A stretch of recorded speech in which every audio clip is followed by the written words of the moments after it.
श्री स्वामी समर्थ.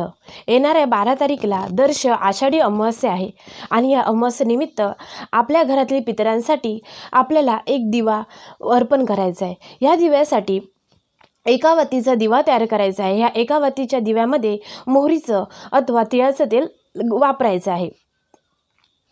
मोहरीचं किंवा तिळाचं तेल नसेल तर साध्या तेलामध्ये थोडीशी चिमूटभर काळे तेल टाकायचे आहेत आणि हा दिवा तयार करायचा. दिवा हा मातीचा असला तरी चालतो किंवा कणकेच्या पिठाचा मळलेला असला तरी चालतो.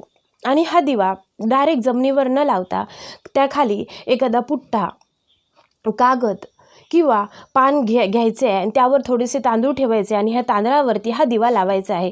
दक्षिणेकडे दिव्याचे तोंड झाले पाहिजे.